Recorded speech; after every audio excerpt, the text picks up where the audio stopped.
اس کی توحید کے قائل ہوگے تو تقوی صفت سے آراستہ ہوگا، اور تقوی کی صفت سے آراستہ ہوگے تو قرآن کریم کا پورا پورا فیض تمہیں ملے گا، ورنہ نہیں مل سکتا۔ مزید اللہ رب العزت جس طریقے میں خلق میں اللہ کے ساتھ کوئی شریک نہیں، اللہ نے خلق کیا نا انسان کو، اللہ کے ساتھ برابری میں شریک ہونا تو دور کے بات ہے، خلق میں اللہ رب العزت کی ذات کا کوئی معاون بھی نہیں،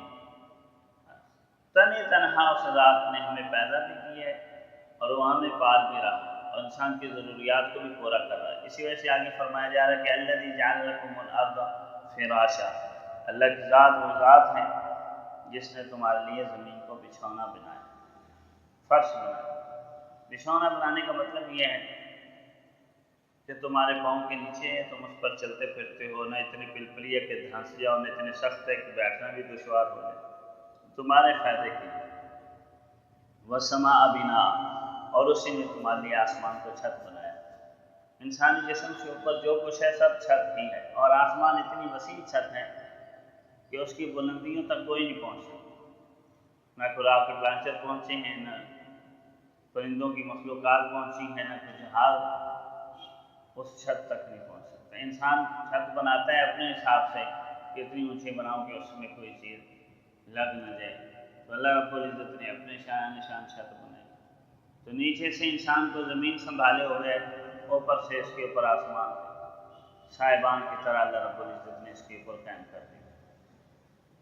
مزید فرمایا وَأَنزَلَ مِنَ السَّمَاءِ مَاءً، اور اسی نے اتارا ہے آسمان سے تمہارے لیے پانی۔ اوپر سے پانی آ جائے تو ایسے ویسے آسمان کا لفظ آ گیا، ورنہ بادلوں سے آتا ہے، تو ہے تو وہ بھی آسمان ہے۔ انسان قد سے اوپر جو کچھ ہے سب سما کا لفظ اس کے لیے بولا جاتا ہے زبان۔ فَأَخْرَجَ بِهِ مِنَ الثَّمَرَاتِ، اور اسی پانی کے ذریعے اللہ نے پھل نکالے، ثمرات نکالے، رزق لکم، تمہارے رزق کے لیے۔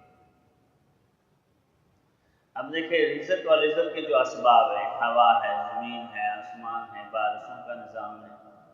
اور اس کے ذریعے غذا کا نظام، سب اللہ رب العزت کا ہے۔ تو میں آسمان تمہارے لیے بنایا،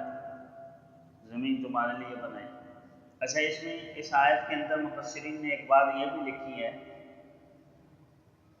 آسمان و زمین اور ساری نباتات اور غذائیں انسان کے لیے پیدا کی گئی، انسان اس کائنات کا مخدوم ہے، باقی ساری کائنات اس کی خادم ہے، اس کی خدمت کر رہی ہے۔ زمین انسان کے لیے بنائی گئی، آسمان انسان کے لیے بنایا گیا،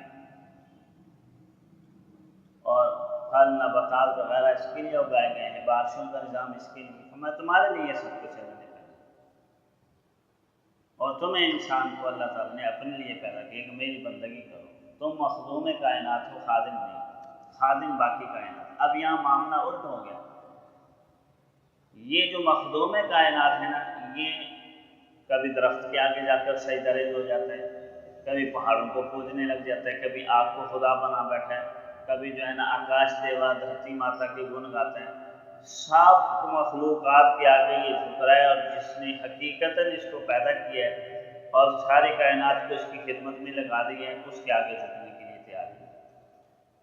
اسی وجہ سے آگے کہا جا رہا ہے کہ فَلَا تَجْعَلُوا لِلَّهِ أَنْدَادًا، اللہ رب العزت کا شریک نہ ٹھہراؤ، اللہ کا ہم سب نہ ٹھہراؤ، اس کا مقابل نہ ٹھہراؤ۔ انداز ند کی جمع ہے، اس کے دو معنی آتے ہیں، مثل ٹھہرانا اور مقابل ٹھہرانا، ایک جیسا ہو، اور ایک یہ کہ ایک ادھر بیٹھا ہے تو اس کے مقابل بیٹھا ہے، تو ہمیں نہ اللہ رب العزت کا کوئی ہمسر ٹھہراؤ، نہ اس کا مقابل ٹھہراؤ، اس کا تو کوئی شریک ہی نہیں ہے، نہ اس کا کوئی معاون، تنہا اس نے کائنات کو خلق کیا اور تمہاری خدمت پر لگا دی، سورج کی روشنی انسان کے فائدے کے لیے، آسمان، نظام شمسی، قمری، سب اس کے لیے، اور ہواؤں، فضاؤں، زمین کا نظام سارا انسان کے لیے، نباتات اور اجناس اور غذائیں اس کے لیے۔ اس کو حکم یہ تھا کہ اپنے رب کی معرفت حاصل کر کے اس کی بندگی میں اور اس کے احکامات کے مطابق زندگی گزار۔ میں فَلَا تَجْعَلُوا لِلَّهِ أَنْدَادًا، اللہ کا شریک نہ ٹھہراؤ، وَأَنْتُمْ تَعْلَمُونَ، ترا حال کہ تمہیں پتہ بھی ہے، یعنی ذرا سی عقل سے کام لو تو توحید تمہیں علم میں بھی ہے، تمہارے علم میں بھی ہے، تمہیں سمجھ بھی آ جائے کہ واقعی اللہ رب العزت ہی اس کائنات کے تنہا مالک ہیں، خالق ہیں، انسان کی ضروریات کو پورا واقف بھی ہیں اور اس کو پورا بھی کر رہے ہیں۔ تو ہم وانتم تعلمون سے یہ بات بتائی جا رہی ہے کہ انسان کو اتنی عقل دی گئی ہے کہ ذرا سا بھی وہ غور کر لے نا تو اس کو پتہ چل جائے گا کہ واقعی اللہ کا کوئی شریک نہیں ہے، اور توحید اس کو سمجھ آ جائے گی۔ فلا تجعلوا للہ اندادا وانتم تعلمون، بس اللہ کا شریک نہ ٹھہراؤ، اس کا ہمسر نہ ٹھہراؤ درا حال کہ تم علم نہیں رکھتے۔ اللہ رب العزت کی ذات ہمیں توحید کا کامل علم نصیب فرمائے اور قرآن و سنت کی ان تعلیمات کو سمجھنے اور عمل پیرا ہونے کی توفیق عطا فرمائے۔